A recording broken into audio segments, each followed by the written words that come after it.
Mari kita ambil Alkitab dan catatan kita. Kembali kitab Esra kita bahas seperti 2 minggu yang lalu. Dan ini penghabisannya hari ini. Saya beri judul besarnya, temanya adalah mewujudkan mimpi bersama dengan Tuhan. Di tahun mimpi dan penglihatan kita akan melihat mimpi kita kejadian. Bahkan Tuhan akan melampauinya. Yang percaya katakan amin. Setiap kebaktian beda-beda. Setiap ibadah ada rema, pewahyuan, sejarah. Wah, pembelajaran Anda tidak perlu ke sekolah teologi ya. Langsung aja saya beberkan supaya jemaat bisa bertumbuh ya. Nah di ibadah sekarang saya berikan judul jangan gampang menyerah. Jangan ketinggalan satu pun ibadah.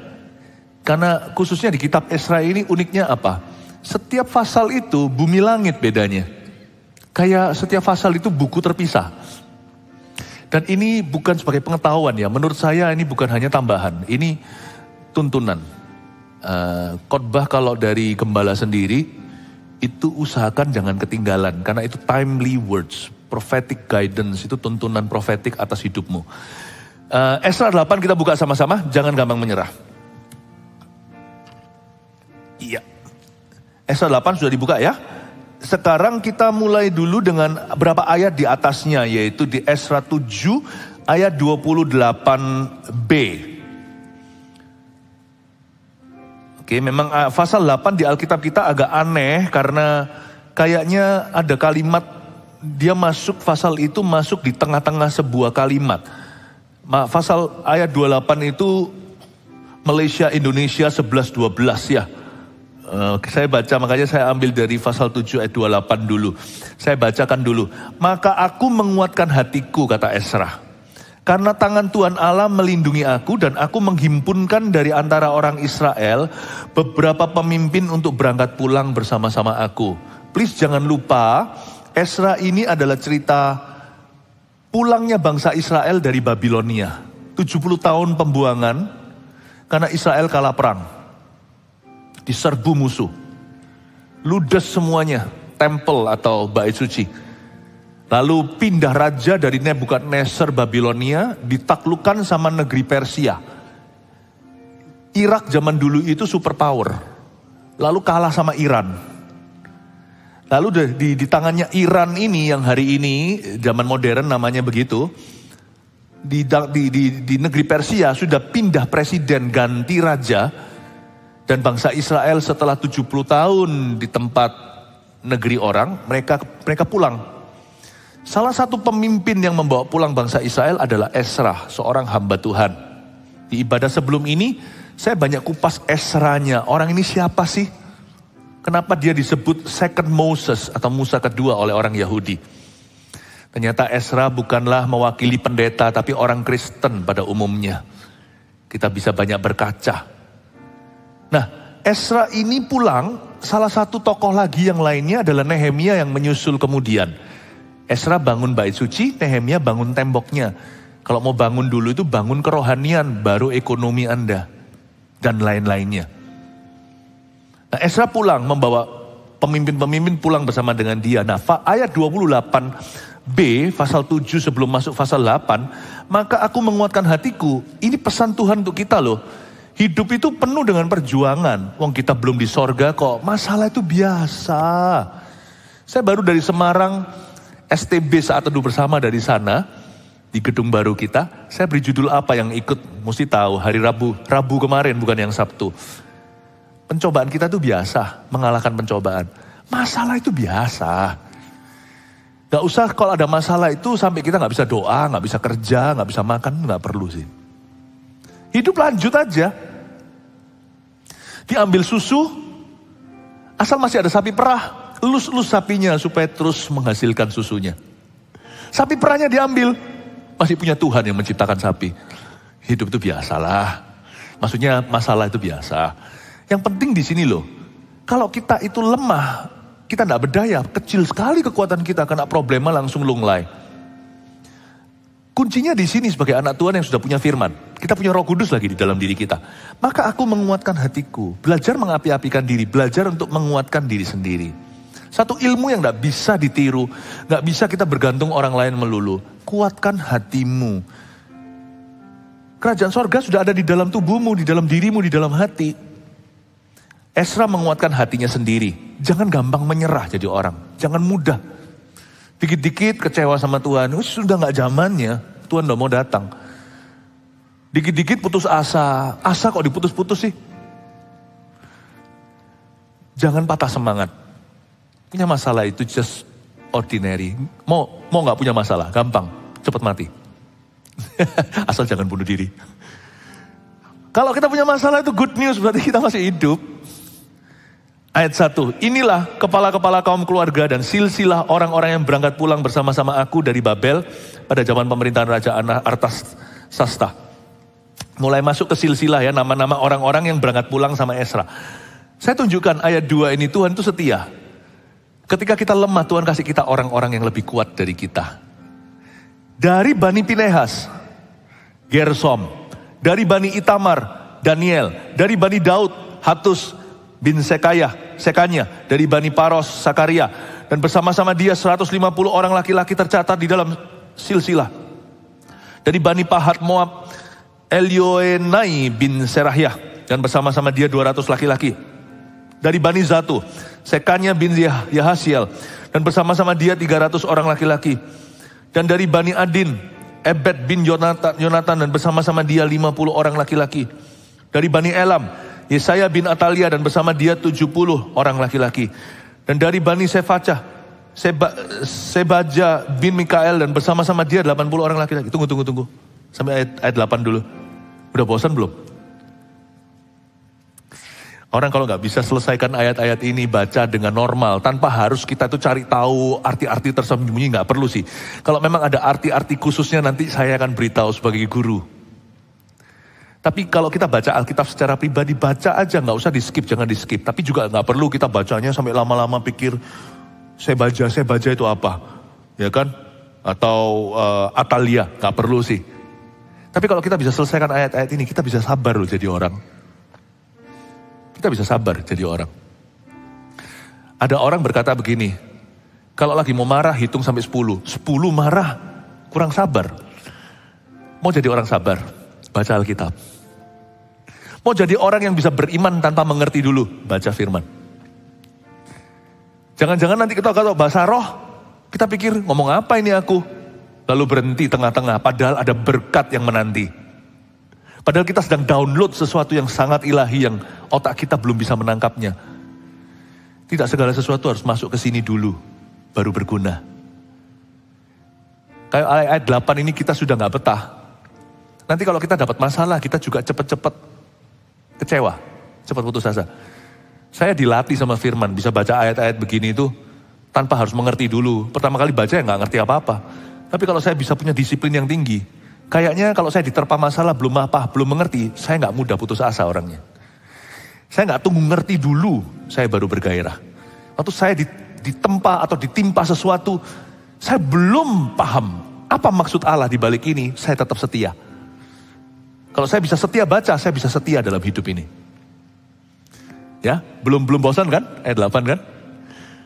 Wah, ini kalau khotbah begini itu paling gak gampang. Karena khotbah itu biasanya harus dapat sesuatu dari khotbahnya. Bisakah kita berkhotbah? Orang nggak sebelum dapat sesuatu dari khotbahnya, ngikuti khotbahnya aja sudah dapat sesuatu. Baca ayat begini kalau Anda bisa ikuti, Anda sudah dapat sesuatu. Bisa tahan nggak keluarkan HP-nya, Instagraman, Anda sudah dapat sesuatu. Itu nanti latihan. Ketika suatu hari nanti kekasihnya, orang-orang dalam keluarganya bicara sama dia bisa perhatian. Tuhan lagi melatih atensimu. Sekarang ini jadi khotbahnya sekarang Atalia, nama-nama ini sekarang gak ada maknanya, saya gak kasih. Beda dengan waktu 2 minggu lalu waktu di ibadah jam 10. Waktu itu saya beritahukan arti-arti nama, bahkan ada yang lucu-lucu. Ini saya gak kasih nama artinya. Anda masih bisa mengikuti. Ini jemaat luar biasa, kayaknya ini jemaat yang kalau kena masalah pasti akan tabah. Kasih tepuk tangan untuk Tuhan. Oh, praise the Lord. Puji Tuhan ya. Ayat 9. Dan dari Bani Yoab, Obadja bin Yehiel dan bersama-sama dia 218 orang laki-laki. Dan dari Bani lagi. Selomit bin Yosifia dan bersama dia 160 orang laki-laki. Masih tabah? Ya, masih setia? Masih sabar? Masih percaya? Lanjut dong kalau gitu ayat 11. Dan dari Bani Bebai, Zakaria bin Bebai dan bersama dia 28 orang laki-laki. Ini semua phone book ini Yellow Pages ini, buku telepon ini.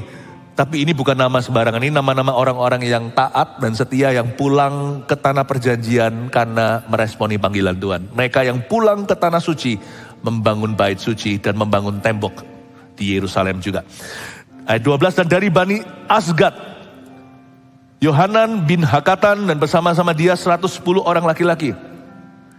Dan dari Bani Adonikam yang datang kemudian, dan inilah nama mereka: Elifelet, Yehiel dan Semaya dan bersama-sama mereka 60 orang laki-laki. Dan dari Bani Bikwai, Utai dan Sabut dan bersama dia 70 orang laki-laki. Tapi kalau semua nggak ada makna namanya juga kasihan Anda. Jadi saya kasih satu komentar ya. Kembali ke ayat 2. Dari Bani Pinehas, Gersom, dan Bani Itamar, Daniel. Dari Bani Daud, Hatus. Tahukah Anda ayat 2 ini adalah very prominent families. Jikalau Anda mendengar di Indonesia Bani Soekarno, maka Anda tahu itu bahwa itu adalah keturunan Presiden RI pertama. Orang bilang Cendana langsung tahu. Karena bagi kita itu relevan dalam sejarah. Ini kan enggak, ini siapa? Saya enggak ngerti. Saya punya seorang teman di Taiwan. Dia punya marga itu, waktu suatu hari pergi ke satu kota, sangat dihormati karena marga itu sangat jarang sih marga ini. Marga yang banyak di Indonesia kan ada ya itu. Ini marga yang aneh sekali. Karena waktu di negara satu lagi, bukan di Taiwan, ini pergi keluar di sebuah negara lain lagi. Nenek moyangnya itu adalah jenderal yang membangun kota itu. Jadi masuk ke situ tuh para pejabat hormat tinggi-tinggi sama dia. Padahal di Taiwan ya tetap orang yang berhasil berpengaruh, tetapi kita semua nggak tahu. Ada banyak rahasia nama-nama seperti phone book.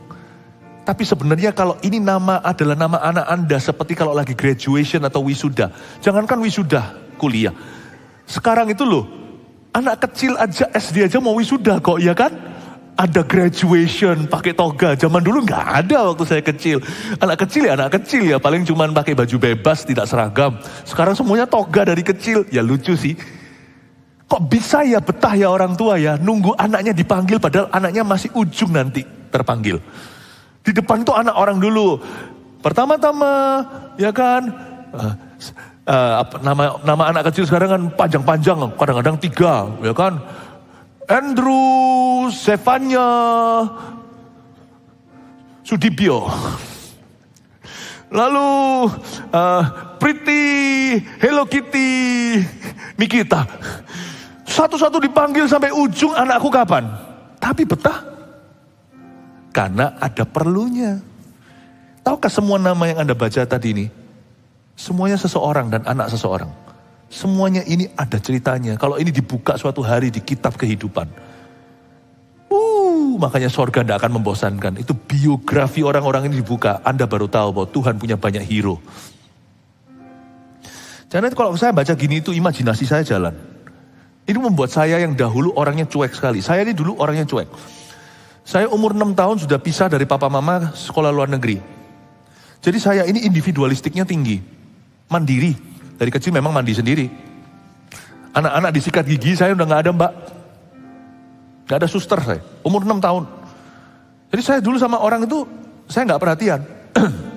Nama. Saya dilatih kayak gini tuh loh. Jadi ingat orang. Hari ini bisa peduli jemaat. Dari seorang yang dulu sama sekali tidak orientasinya orang. Sekarang jadi people oriented. Hokiku itu datang dari manusia. Saya ketemu orang koneksi ilahi itu gitu terus. Jangan bilang Alkitab itu tidak berguna yang nama-nama begini.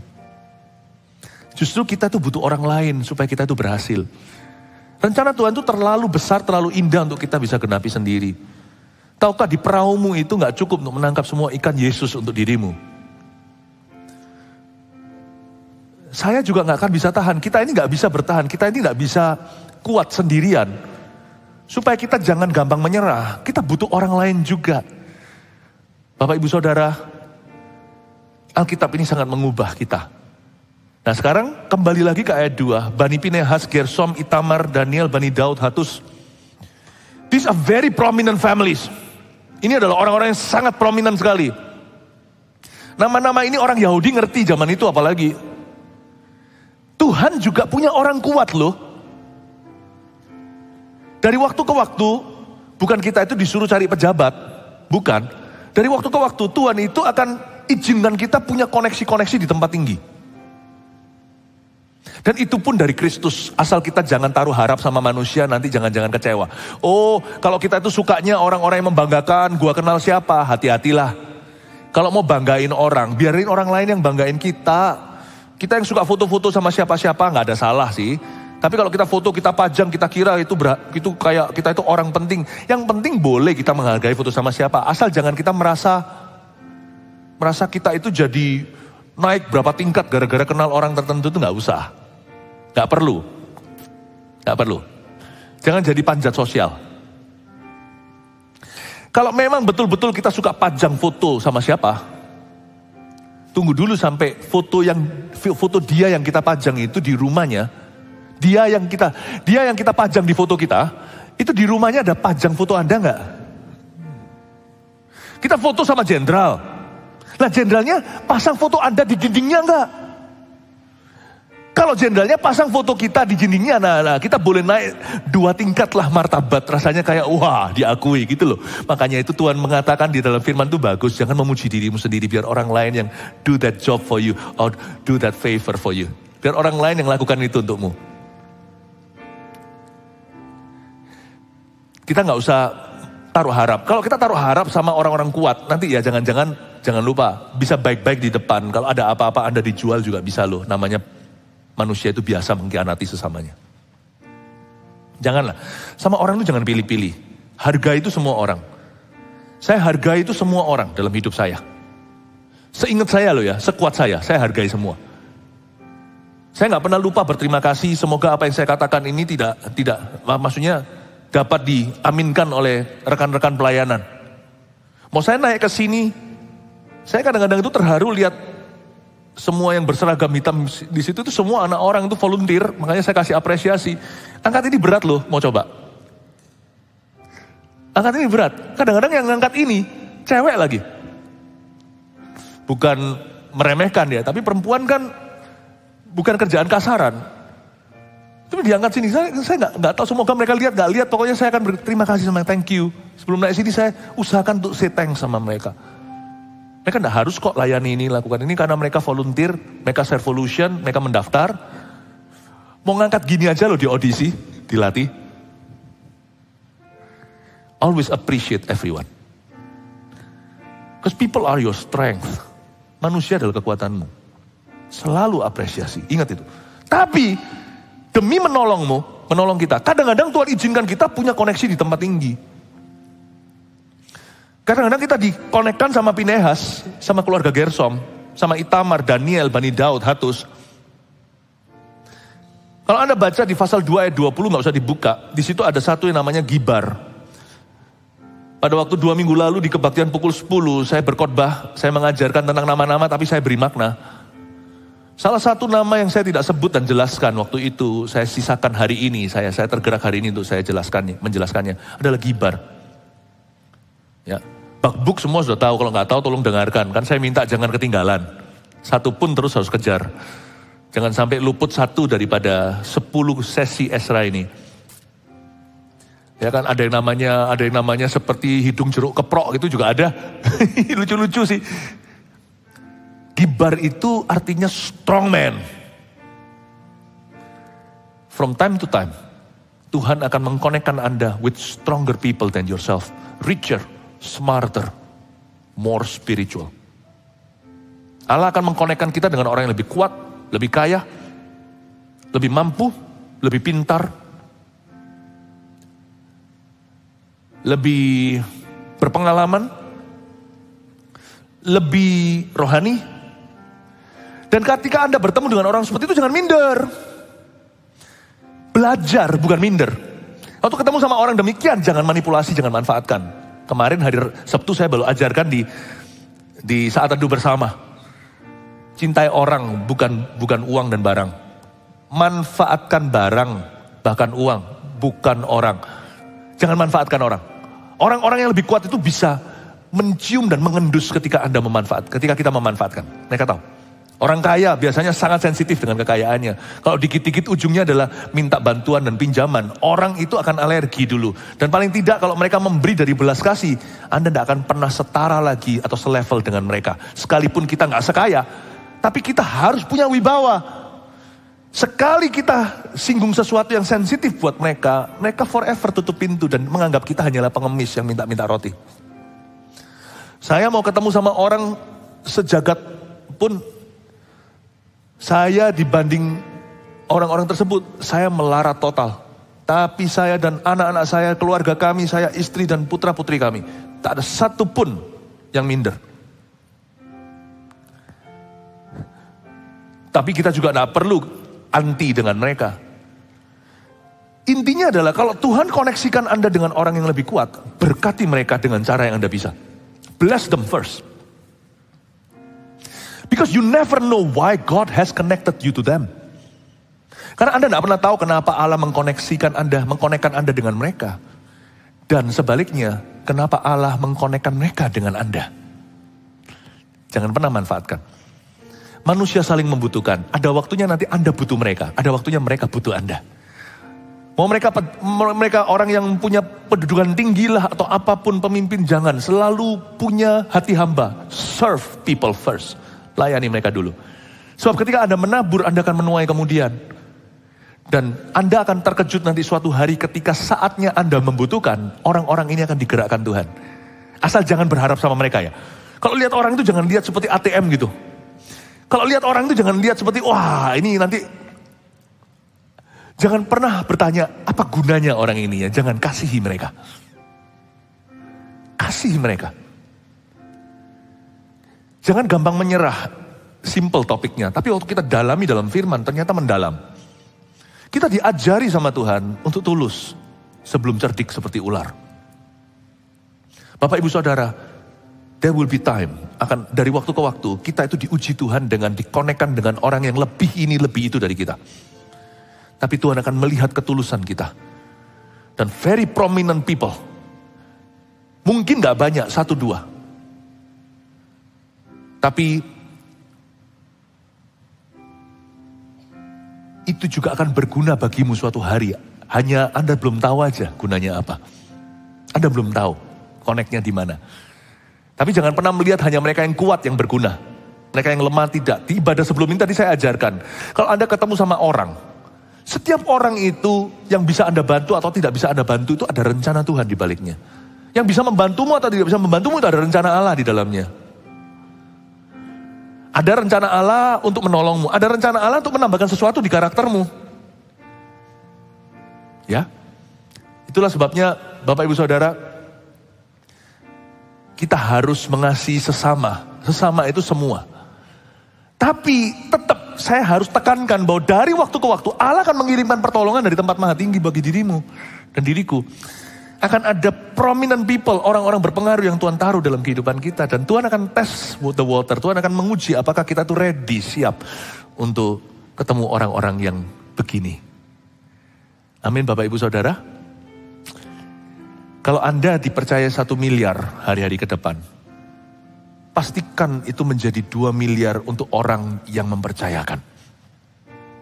1 talenta menjadi 2. Jangan justru lari tidak ada ekornya. Suaranya pun tidak terdengar lagi. Karena itu ujian. Kalau bisa dipercaya 1 miliar, nanti suatu hari dipercaya 10 sama Tuhan. Bapak Ibu Saudara, orang kuat itu adalah testing from the Lord. Ujian dari Tuhan. Saya harap Anda menangkap ini. Ini hikmat-hikmat yang dari Tuhan datangnya. Hikmat dari firman. Semoga kita tahu bagaimana memperlakukan setiap orang, setiap level itu, tahu caranya gimana. Kepada orang tertentu belas kasih, kepada orang tertentu respect with a distance. Respect dengan sebuah jarak. Kita harus hati-hati. Kalau kita bisa kayak gitu sama orang ya, niscaya hidup kita banyak keberhasilan di dalamnya. Karena berkat Allah itu biasanya Tuhan salurkan lewat manusia di dalam kehidupan kita. Jarang yang lewat program, lewat barang, jarang. Saya berdoa supaya Anda dan saya menjadi orang-orang yang tahan uji. Semoga ini memberkati. Siapa yang merasa ini berguna, bisa angkat tangan.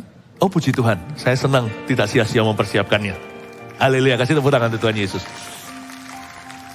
Oke, kita lanjut ya. Ayat yang keberapa tadi?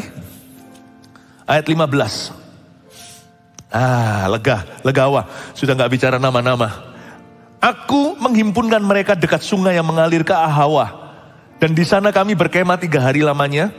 Ketika aku selidiki mereka, ternyata ada orang-orang Israel awam dan imam-imam. Tapi tidak kudapati di antara mereka orang-orang dari Bani Lewi. Nggak dapat. Sebab itu aku mengirim Eliezer, Ariel, Semaya, Elfanan, Yarib, Elnatan, Natan, Zakaria, Mesulam. Yakni para kepala-kepala kaum keluarga. Dan Yoyarib dan Elnatan, yakni pengajar-pengajar dengan suatu pesan untuk Ido. Kepala setempat di Kasifia, aku menaruh perkataan-perkataan ke dalam mulut mereka untuk dikatakan kepada Ido dan saudara-saudaranya para budak di bait Allah di Kasifia itu, supaya mereka mendatangkan kepada kami orang-orang yang harus menyelenggarakan kebaktian di rumah Allah kami. Jangan lupa background story. Esra ini pulang ke rumah, bukan pulang ke rumah, dia balik dari tanah pembuangan di negeri orang untuk membangun bait suci. Untuk bait suci kan dia perlu orang Lewi, kan yang menjaga perkakas dan melangsungkan ibadah sebagai asisten-asisten imam-imam apalagi adalah suku Lewi yang dikhususkan oleh Allah di perjanjian lama. Nah, kalau kita lihat sekarang ayat 15, Esra sampai ke satu tempat. Ini dalam ceritanya dia ceritakan flashback perjalanan. Dia sampai di transit sebuah tempat, yaitu di sungai, dekat sungai yang mengalir ke Ahawa. Saya baca lagi ayat 15. Aku menghimpunkan mereka dekat sungai yang mengalir ke Ahawa. Ups, setback. Pernah nggak Anda mau maju tapi tersandat? Kayaknya udah siap tapi kurang sesuatu. Udah ready, kurang satu hal. Memang hidup ini gak menentu sih ya. Terus terang ada banyak setbacknya. Di sini Esra itu punya money, punya authority. Dia punya uang dibawa dari Persia. Itu semua adalah kas dukungan raja dan kerajaan Persia yang digerakkan oleh Roh Kudus. Dibawa pulang untuk bangun bait suci. Punya ya. Jadi jangan kira Anda dan saya punya dana berarti punya segalanya. Orang ini punya dana, punya otoritas lagi. Surat resmi di tangan titah raja. Jadi gak berani. Kalau semuanya di tengah-tengah dicegat sama yang berwenang, dia tunjukkan surat itu dengan labelnya raja. Semua tunduk. Perintah langsung dari presiden kok. Dia punya otoritas, dia punya dana. Tapi dia gak punya orang-orang yang menyelenggarakan ibadah. Gak boleh sembarangan. Kalau dia pakai dari suku lain termasuk suku Yehuda, dia bisa kena hukuman. Ingat gak satu orang muda namanya Uzah di perjanjian lama. Dia pegang tabut perjanjian, mati disambar Tuhan. Karena dia bukan suku Lewi, gak boleh gitu caranya. Hanya dikhususkan. Makanya kita hari ini juga gak boleh sembarangan. Gak boleh ada orang mentang-mentang punya duit, pengusaha misalnya, lalu buka gereja. Kalau Tuhan gak suruh jangan. Gereja itu bukan bisnis. Sekalipun kalau mau dibuat juga gampang kok. Tinggikan aja panggungnya. Undang aja pembicara yang bisa dibeli dengan uang. Kasih musisi-musisi amplopan. Di sini nggak begini. Maaf ini kalau semuanya ada kesamaan, tidak ada kesengajaan ya. Maaf semua kalau ada kesalahan. Ini bukan ngomong ke sini, ngomong ke sana ya, keluar sana. Tapi kalau Tuhan tidak suruh, tidak panggil hidupmu. Kalau Anda tidak rela tinggalkan perahu. Dan jual hartamu. Untuk jadi pendeta hamba Tuhan mulai dari bawah. Hingga nanti suatu hari jika Anda bisa makan. Itu karena berkatmu. Karena upah Allah. Dan jangan coba. Sekalipun bisa orang-orang datang. Itu bukan gereja di mata Allah. Nanti lihat. Goncangan. Kosong lagi. Don't even think about it. Hanya orang Lewi yang disuruh. Jangan jadi Uzah. Kalau Uzah, tidak usah. Tidak perlu kerajaan Allah. Uzah. Ya. Nah, kalau Anda lihat sekarang ini, Esra itu punya uang, gak punya orang. Pernahkah Anda itu merasa, Ada barang nggak punya uang. Aduh, ini murah nih, pumpung murah ya kan? Tapi nggak pegang cash. Lagi murah ini, kapan lagi harga segini? Tapi apa boleh buat? Duit nggak ada, harus ngutang. Kalau ngutang ya sami mawon, sama saja. Ujungnya juga Anda harus kembalikan utang. Aduh Tuhan, andai kata aku punya uang, aku beli pas lagi murah nih. Tapi ada orang punya uang, gak punya barang. Uangnya sudah ada. Perikanan misalnya, kalau ikannya memang gak ada, mau cari di mana? Ada uang, gak ada barang. Berkat yang penuh, lengkap itu hanya dari Tuhan loh. Ada uang, ada barang itu hanya Tuhan yang bisa lakukan. Ada barang, ada uang itu hanya Tuhan yang bisa lakukan. Itu namanya semua indah pada waktunya. Supaya Anda mengerti bahwa kita itu harus humble jadi orang. Tidak ada orang itu pegang seluruh kunci. Hanya Tuhan dalam rencananya yang bisa membuat kita itu berada di pas waktunya. Di tempat yang tepat, ketemu dengan orang yang tepat. Hanya Tuhan yang bisa lakukan itu. Itu namanya tuntunan. Dalam hal ini sekarang Ezra itu setback 3 hari. Dia akhirnya macet di sana. Karena waktu dia dapat otoritas di tangannya. Dan dia memiliki dananya secukup-cukupnya. Tapi dia gak punya orang. Berapa banyak orang hari ini pegang dana, ada juga orang yang duduk di atas satu tumpukan cash. Tapi kiri kanan coba bisnis itu selalu ditipu. Karena dia gak punya orang yang bisa dipercaya. Kanan kiri semuanya hanya mau money-nya. Sayang ya. Kalaupun dia punya orang percaya, rumah tangganya gak keruan. Gak ada orang yang meneruskan. Dia mati ya sudah, nanti anaknya akan habiskan di meja judi. Punya uang, gak punya orang. Only God is complete. Hanya Tuhan kalau tuntun hidup kita baru komplit. Susah payah tidak mengikutinya. Berkat Allah lah yang menjadikan kaya. Saya ajak Anda untuk berpikir. Kenapa kita itu di gereja? Kenapa kita itu cari Tuhan? Bukan demi supaya kita kaya atau dapat sesuatu. Bukan. Tapi kita tahu mengakui hanya Tuhanlah sumber berkat itu. Dia berkati kita atau tidak. Bukan itu yang kita cari. Kita mau nurut sama tuntunannya. Karena kita tahu, hanya dialah yang tahu apa yang terbaik untukku dan untukmu. Dia pegang uang, pegang otoritas, tapi tidak punya orang. Tapi saya suka juga, kalau kita di posisi seperti ini biasanya apa? Manusia kan gampang menyerah. Ya Tuhan gak izinkan. Kok gampang ya orang itu suka ngomong, Tuhan izinkan. Padahal waktu dia jatuh cinta, mau apeli ke rumah pacarnya, mau badai taufan pun mau pandemi, diterjang sama dia. Diterjang. Dia gak ngerti kata tidak. Kalau pacarnya berkata, jangan hujan, dia bawa payung. Banjir gak apa-apa, dia berenang. Tapi kalau sesuatu yang sifatnya rencana Tuhan yang lain, bukan yang hawa nafsu bagi dirinya sendiri, maka sedikit ketemu rintangan langsung berkata, mungkin kehendak, ini bukan kehendak Tuhan. Kok bisa ya? Kita itu kok gitu. Kita itu kok gak tahu apa yang kita mau. Setan lu tahu apa yang dia inginkan. Setan tahu loh ujungnya, dia itu kan binasa. Dia bekerja segiat-giatnya. Kita anak Tuhan itu kok kayak undian gitu. Untungnya Ezra gak begitu. Dia tahu maksud hidupnya. Dia tahu maksud Allah, dia tahu tujuan hidupnya. Dia punya kehidupan yang purpose driven. Hidupnya itu didorong dengan tujuan ilahi. Jadi dia gak gampang menyerah. Waktu dia bawa uang, bawa money di tangan kiri, tangan kanannya bawa otoritas raja. Waktu dia lihat gak ada orang Lewi, dia gak berkata, ya sudahlah memang bukan Tuhan kehendaki atau dia kompromi. Enggak.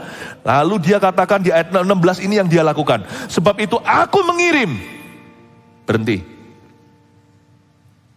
Bapak ibu saudara, jangan gampang menyerah sama nasib. Kalau ketemu rintangan langsung berkata ini bukan kehendak Tuhan. Atau yang memang mungkin Tuhan izinkan. Fight! Fight! Kalau saya gak fight, kalau keluarga saya gak fight, mama saya gak fight. Mama saya fight dalam doa. Papa saya fight dengan menjual mobilnya, menjual rumahnya dari rumah miliknya menjadi rumah kontrakan. Saya masih ingat saya ini dulu kecilnya. Tinggal di Surabaya Barat.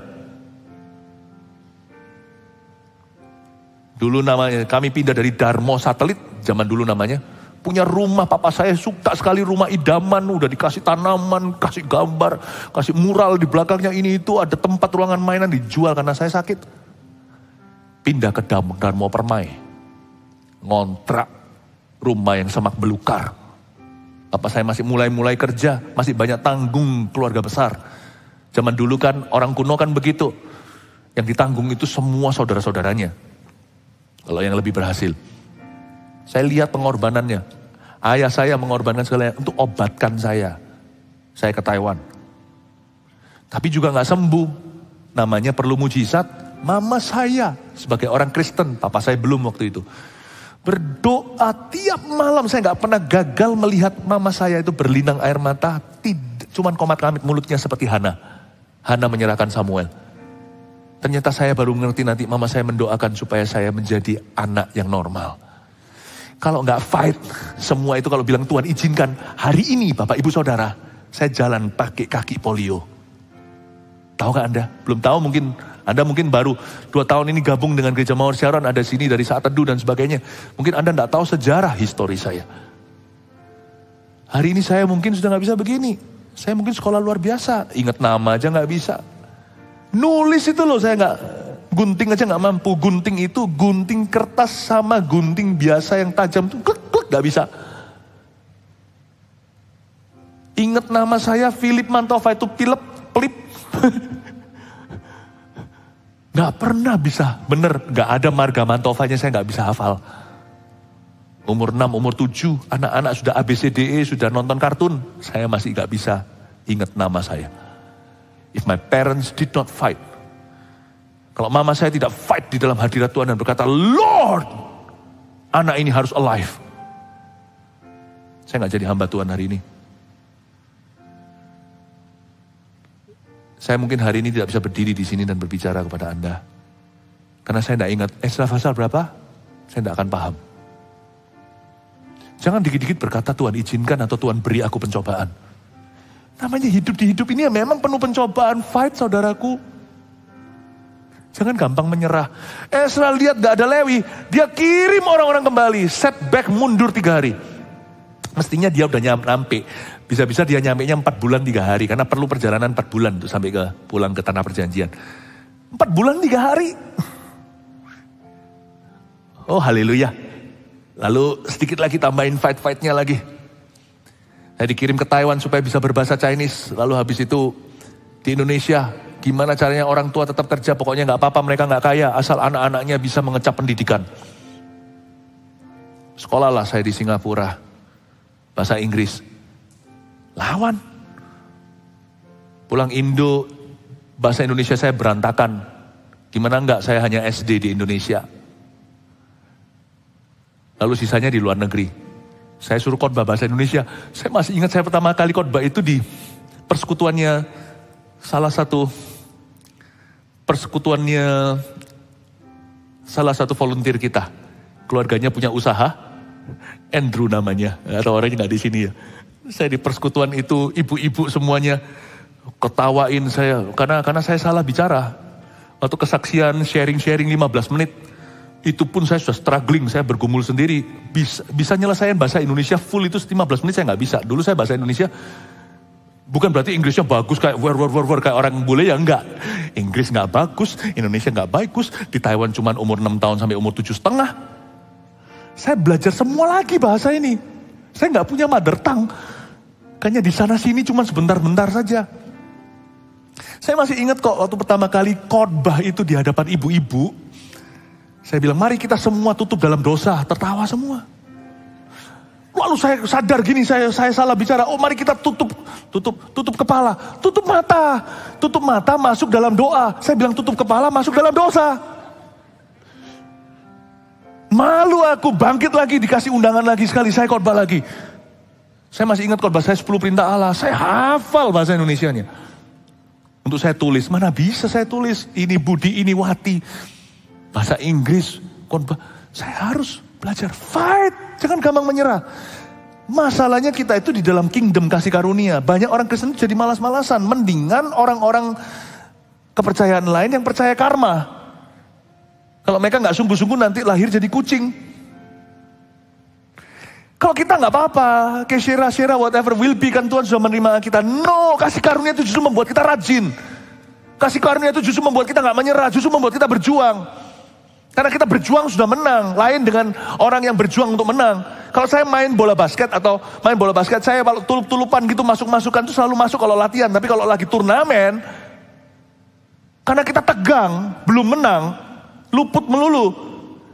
Justru membuat kita itu usahanya jadi nikmat. Kenapa? Karena kita sudah menang, Kristus sudah menang. Tapi bukan menjadi orang malas, berjuang. Orang Kristen tidak ada loh. Tidak ada agama lain yang berani kecewa sama Tuhannya. Orang Kristen itu paling mudah ngomong kecewa sama Tuhan. Ngawur menurut saya. Lancang. Kasih karunia dijadikan alasan untuk kurang ajar sama sorga. Gak pernah itu saya dengar. Mereka dikerjain yang bukan agama, yang kepercayaan aja. Suruh naik tangga 10, mundur 15, suruh pakai ini, minum itu, semuanya dikerjain gimana pun mereka lakukan. Gak ada satupun yang berani kecewa. Orang Kristen saja. Karena orang Kristen salah tafsir kasih karunia, jadi gampang menyerah. Dan jangan gampang menuduh Allah. Kita harus ubah ya kekristenan kita ya. Brand kekristenan kita itu jangan yang KW. Oh haleluya. Mereka setback 3 hari sih, mundur 3 hari. Tapi habis itu, si Esra berkata, no, aku gak akan terima nasib. Gak ada orang Lewi, gua buat orang Lewi. Bukan dibuat lah, dia gak boleh jadikan orang Lewi. Dia cari maksudnya, dia kirim Eliezer, Ariel, Semaya, Yonatan, Elnatan, Yarib, Elnatan. Dikasih orang-orang terbaik, dikirim. Mereka disebut, yakni orang-orang diutus. Di ayat 16 kalimat terakhir, yakni pengajar-pengajar. Dalam bahasa Inggrisnya man of understanding, dia pilih the best man. Best man itu bukan hanya untuk pernikahan saja, sahabat mempelai. Best man itu adalah dia pilih orang-orang terbaik untuk dapatkan apa yang dia tahu menjadi kehendak Tuhan. Dia invest yang the best. Dia bilang, ini si A, si B, si C, si D. Kamu pulang, ketemu sama Ido. Ido itu kepalanya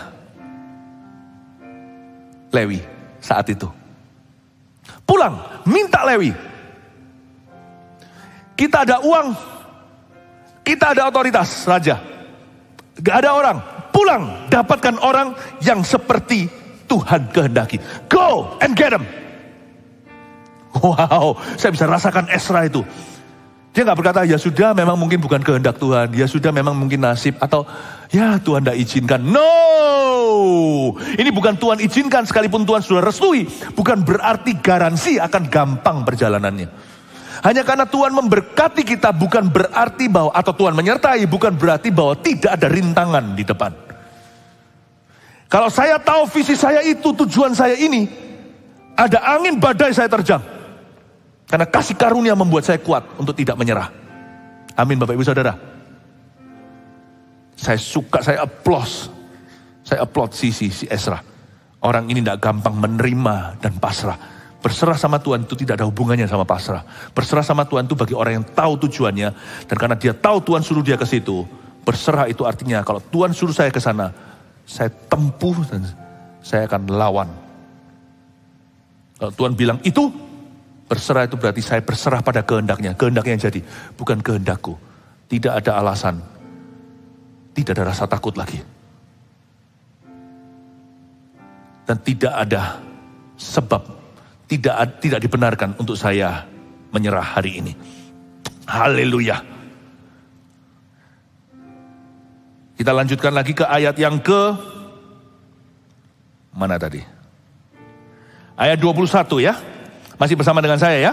Kemudian di sana di tepi sungai Ahwa itu aku memaklumkan puasa supaya kami merendahkan diri di hadapan Allah kami dan memohon kepadanya jalan yang aman bagi kami. Karena Esra ini mau pulang tanpa minta perlindungan bagi anak-anak kami dan segala harta benda kami. Oke, ini flashback, dia cerita dia mau balik bawa rombongan.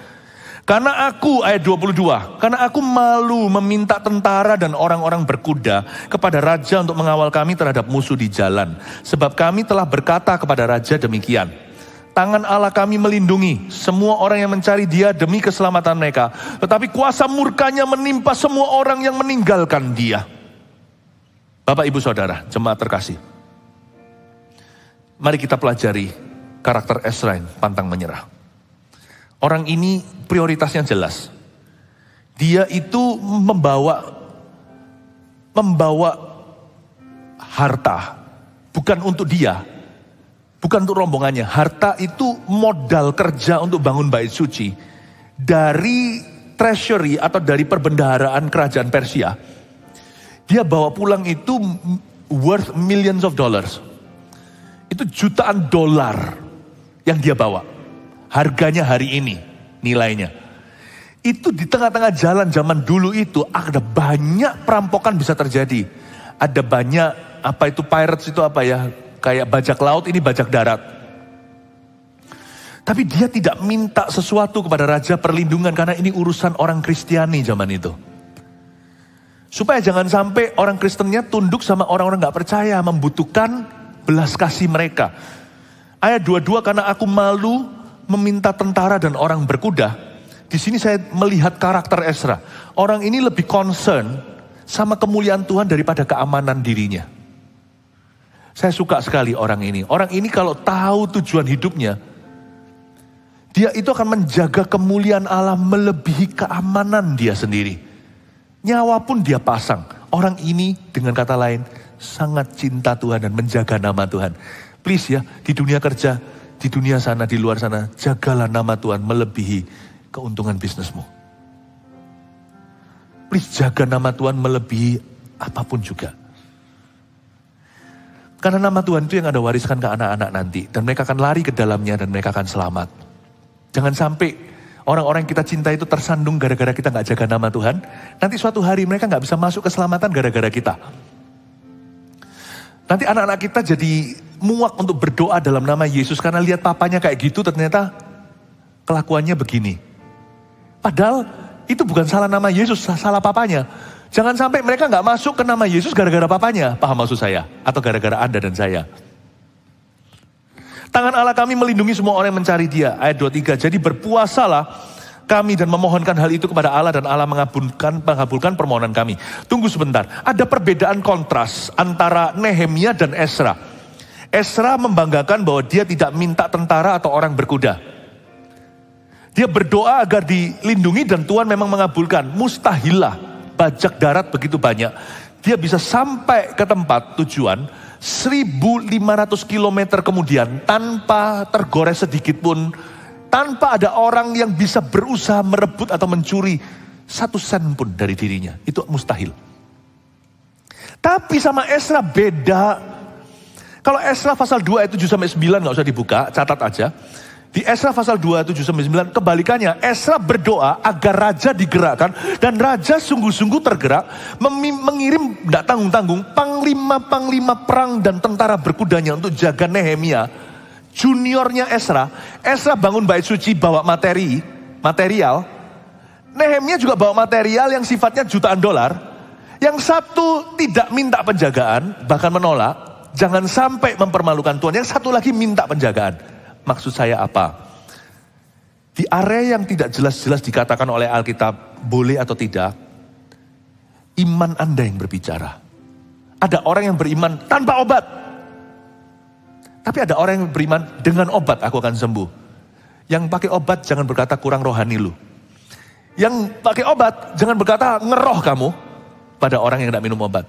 Kalau hal-hal yang sifatnya tidak menentu, Alkitab tidak jelas-jelas berkata boleh atau jangan.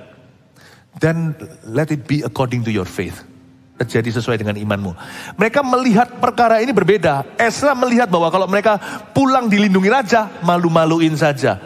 Tapi Nehemia merasa ini adalah sebuah keistimewaan yang aku punya. Wong aku ini kan juru minum raja secara pribadi. Aku ini deket gini loh sama the mighty king, dengan raja yang paling berkuasa zaman itu. Beda-beda. Paham maksud saya Bapak Ibu Saudara? Karena itu jangan meniru iman orang lain. Kembangkan imanmu di area abu-abu. Lalu aku memilih 12 orang pemuka imam, yakni Serebia dan Hasabia, dan bersama mereka 10 orang dari antara saudara mereka. Berikutnya, lalu mereka pulang ya. Sekarang kita langsung lompat aja ayat 31, tiba di Yerusalem. Karena waktu. Ya, karena saya tidak bisa selesaikan demi waktu. Tiba di Yerusalem, kemudian berangkatlah kami dari sungai Ahawa, pergi ke Yerusalem. Ini sudah tiba di Yerusalem, udah sampai nih ceritanya. Pada tanggal 12 bulan pertama untuk berjalan ke Yerusalem, dan tangan Allah kami melindungi kami dan menghindarkan kami dari tangan musuh dan penyamun. Maka tibalah kami di Yerusalem sesudah kami tinggal di sana selama 3 hari. Do you see? Apakah Anda melihat sesuatu? Saya ulangi lagi. Tadi di ayat 15 kan mereka itu setback, mengalami kemunduran. Mestinya bisa melaju kencang, berhenti. Itu kayak orang yang, itu loh. Anda lihat kalau perlombaan F1 itu, F1 itu loh, yang mobil. Ini bukan lalat ya. Kalau ada satu sedikit yang oleng karena kesenggol, gitu. Dia kehilangan momentum, betul? Susah untuk dia tancap gas dan kalahkan kecuali mungkin Michael Schumacher. Hilang 3 hari itu momentum loh. Karena dia bukan bawa 1-2 orang, tapi ribuan orang, 1.500 kilometer. Jaraknya 4 bulan lebih ditempuh. Dia kehilangan momentum. Bapak Ibu Saudara, momentum yang Anda hilang, karena Anda tidak mau kompromikan standar, Tuhan akan gantikan nanti di ayat 32. Maka tibalah kami di Yerusalem sesudah kami tinggal di sana selama 3 hari. Berarti mereka tinggal sampai 3 hari early. 3 hari lebih dini. Paham maksud saya Bapak Ibu? Aku udah ada waktu doa, udah ada waktu doa. Ada orang berkata, aku udah ada waktu sembahyang. Buang-buang waktu 1 jam pagi hari. Anda akan terkejut. Saya pernah uji ini sebagai pengajarmu. Kalau saya doanya itu maksimal, saya pulang kantor lebih awal. Aneh loh. Kalau saya doanya, ini bukan berarti kalau ngelembur itu salah atau kutukan Allah, bukan ya. Maksud saya adalah solusinya itu selalu shortcut dari Tuhan. Tapi kalau saya doanya itu kompromi atau saya courting, maka courtingan itu saya bisa lihat dampaknya. Itulah jam ngelembur saya. Karena saya butek tidak bisa ketemu jalan keluar. Aneh, saya pernah coba. Saya coba ini ketika saya jadi pendeta. Saya coba ini ketika saya jadi pebisnis. Atau awal-awal saya pulang dari Kanada. Pertama kali kan saya merintis usaha sebelum saya jadi full timer. Saya coba itu. Kalau saya paginya doa, saat teduh sungguh-sungguh, itu nanti bedanya di waktu. 3 harinya Ezra, dia tidak mau kompromi, dia cari sampai ketemu. Dia uphold atau dia tegakkan standar. Dia punya prioritas itu jelas. Nanti dia sampai ke Yerusalem. Saya kira 4 bulan lebih 3 hari. 4 bulan kurang 3 hari. Diganti 3 hari itu dengan 3 hari lebih early. Saya nggak tahu apakah tiba-tiba kaki untanya itu tiba-tiba berjalan dengan cepat gitu atau kudanya, saya nggak ngerti. Tapi tidak ada kemacetan sama sekali dan ujungnya sama saja klop. Andai kata dia kompromi, dia harus pulang lagi 3 bulan kembali untuk cari orang Lewi. Kalau Tuhan berkata enggak, Tuhan aku minta standar B, tidak. KW, tidak. Balik dia 3 bulan lagi. Jangan tunda ketaatan.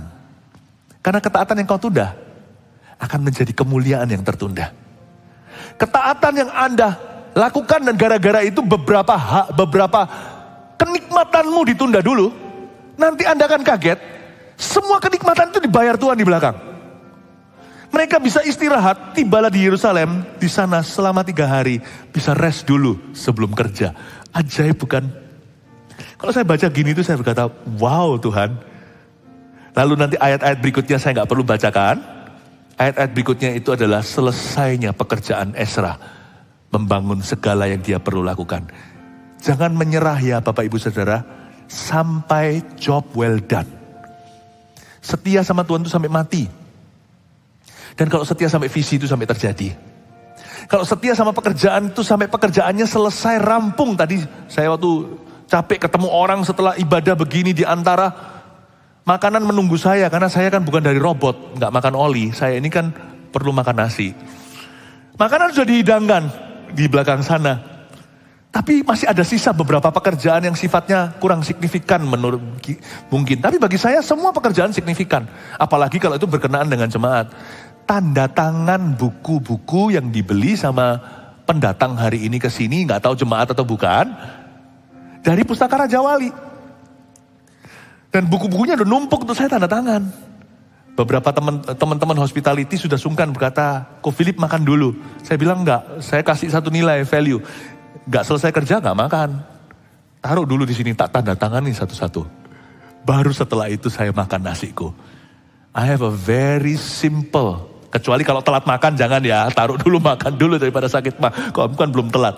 Saya punya satu prinsip dalam hidup ini. Jangan berhenti dan rayakan sebelum Anda masukkan semua jarahan. Janganlah kita itu duduk pesta dan makan sebelum kita selesaikan pekerjaan. Jangan foya-foya sebelum Tuhan telah memberi kepada kita kuasa. Jangan tertawa sebelum menabur dengan air mata. Saya harap jemaat kita tahun ini bukanlah domba yang gampang menyerah, tapi orang-orang yang akan mendapat pahala. Berikan tepuk tangan untuk Tuhan. Mari kita semua bangkit berdiri. Haleluya.